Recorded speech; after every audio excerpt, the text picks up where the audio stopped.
कोई सवाल पूछना चाहें तो जी पूछिए। हाथ उठाइए। आप मेहरबानी करके इन 5 सूत्रों को क्रम से एक बार फिर से बता दें। हाँ, कॉपी है तो लिख लीजिए, डायरी है तो लिख लीजिए। और मैंने आपसे कल भी कहा था, आज फिर कह रहा हूं कि नहीं लिख पाए तो भी चिंता मत करिए। ये सब सूत्रों की पुस्तकें हमने कई पुस्तकें ट्रांसपोर्ट से भेजी थी, वो आ गई हैं, यहां पीछे हैं भरपूर मात्रा में। ये सब सूत्र उनमें विस्तार से है, मैं तो शॉर्ट में बता रहा हूं, आप वो भी ले जा सकते हैं। बाहर आज स्टॉल पर भरपूर पुस्तकें। राजीव जी, आपके प्रथम सूत्र के अनुसार सोलार कुकर कितना उपयोगी है? हाँ, बहुत अच्छा सवाल है, मैं इंतजार कर रहा था कोई पूछे। देखिए, मेरे प्रथम सूत्र के अनुसार सोलर कुकर सबसे ज्यादा उपयोगी है। अब सोलर कुकर एक ऐसी अद्भुत चीज बनी है या बनाई गई है जिसमें सूर्य का प्रकाश सबसे ज्यादा, तो सोलर कुकर का खाना बहुत अच्छा। लेकिन कौन सा सोलर कुकर? देखिए, एक सोलर कुकर ऐसा आता है जिसमें डब्बे को बंद करके खाना बनाने के लिए रखते हैं ना, वो सब एल्यूमिनियम के डब्बे हैं। एल्यूमिनियम के वेसल जब तक है तब तक ये सोलर कुकर का खाना जहर है। लेकिन सिद्धांत रूप में सोलर कुकर भारत के हिसाब से सबसे अच्छी टेक्नोलॉजी है। तो आप बोलेंगे फिर कोई वेसल बदल के उसमें रखिए। तो जैसे ही सोलर कुकर में वेसल आ जाए पीतल के, कांसे के, आप उनका जरूर इस्तेमाल करिए। वो विज्ञान के हिसाब से, भागवत के हिसाब से सबसे उत्तम है। मेरी एक विनती है, आप मुझे सर मत कहिए, या तो भाई कहिए, राजीव भाई कहिए, कुछ भी कहिए, सर मत कहिए। आदरणीय राजीव भाई, आपके दूसरे सूत्र के हिसाब से 48 मिनट में खाना खा लेना चाहिए, पर जो बच्चे स्कूल सुबह चले जाते हैं और शाम को घर आते हैं, उनका हम क्या बहुत करें? अच्छा, उसके लिए मैं एक विकल्प बताता हूं। जो बच्चे आपके सुबह सुबह स्कूल चले जाते हैं, कि बच्चों को खाना खिला के स्कूल भेजिए। आप बोलेंगे जी खाते नहीं है, मैं आपको इसका तरीका बता देता हूं कैसे खाएंगे वो खाना। हमारे शरीर की अपनी एक साइकिल है, और वो साइकिल ये है कि कोई भी खाना खाएं तो उसके 8 घंटे के बाद ही भूख लगेगी आपको। तो एक रात पहले का खाना उनको उस समय खिला दीजिए कि सुबह तक 8 घंटे पूरे हो जाए। माने अगले दिन शाम को ही खाना खिला दीजिए, रात को मत खिलाइए। शाम को 6 बजे तक अगर आपने खाना खिला दिया, 6 बजे तक, तो 8-9 बजे तक सोने की नींद उनको आई जाएगी। क्योंकि 1.5 घंटे के बाद जैसे ही खाना पच के रस में बदलता है, बॉडी का ब्लड प्रेशर अपने आप बढ़ना शुरू कर देता है, और ब्लड प्रेशर बढ़े तो नींद आनी ही है, रुक नहीं पाएंगे आप।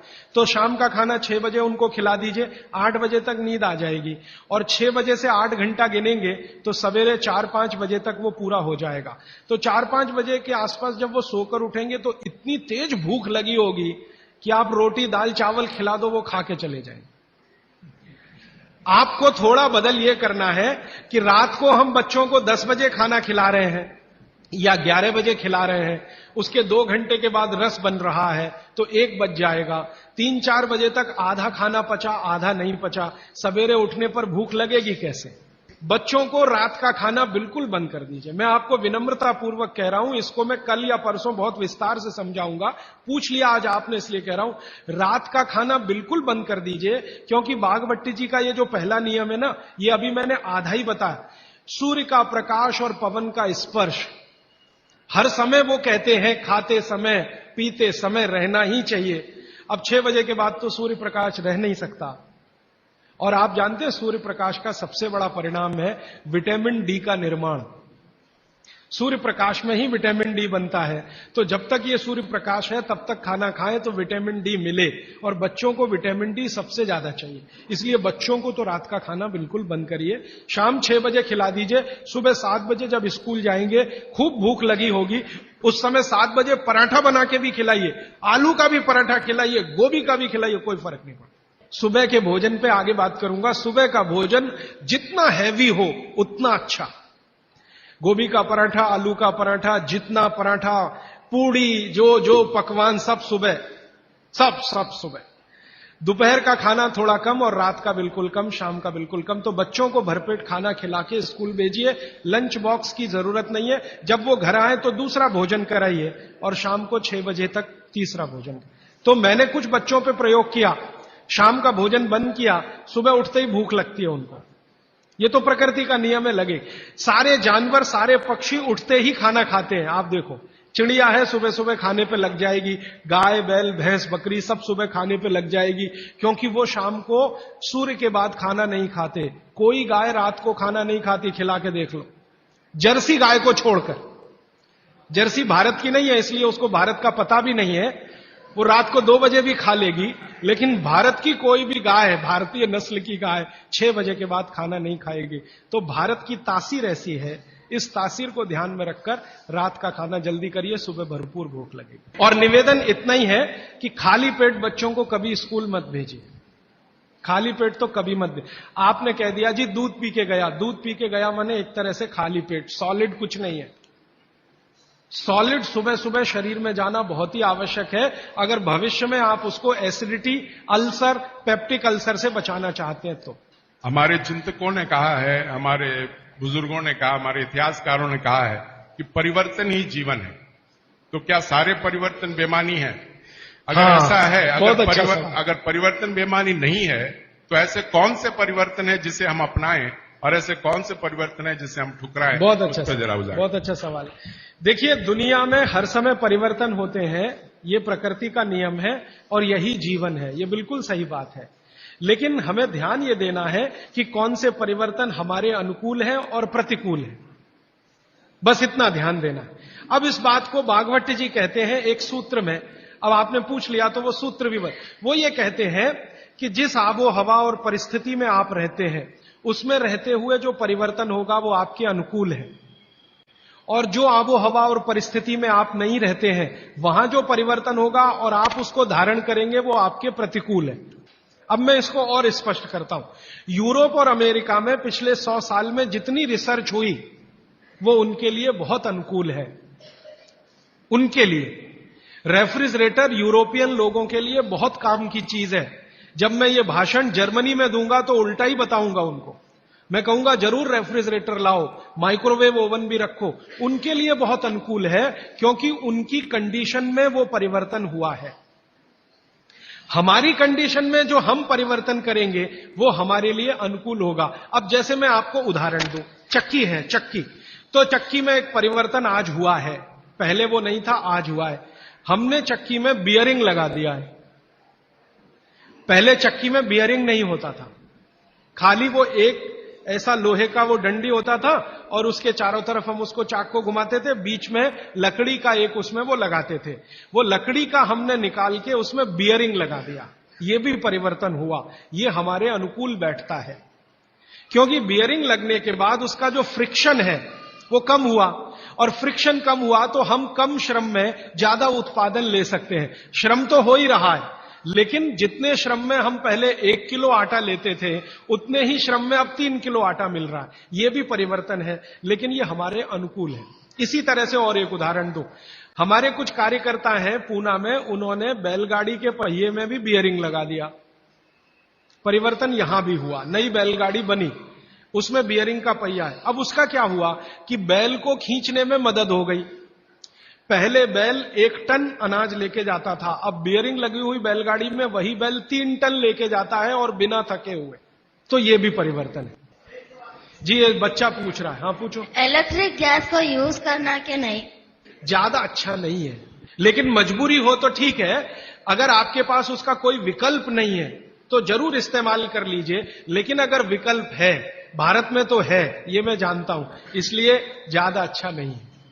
डी आबो हवा से जुड़ा हुआ एक सवाल है। जैसे राजस्थान में गेहूं की बहुतायत होती है और यहाँ पे चावल की होती है। हाँ। यहाँ पे चावल के खाने के आइटम ज्यादा हो, तो क्या ये सही होगा कि यहाँ चावल का, हम खाने में चावल का उपयोग ज्यादा करें? बिल्कुल सही होगा।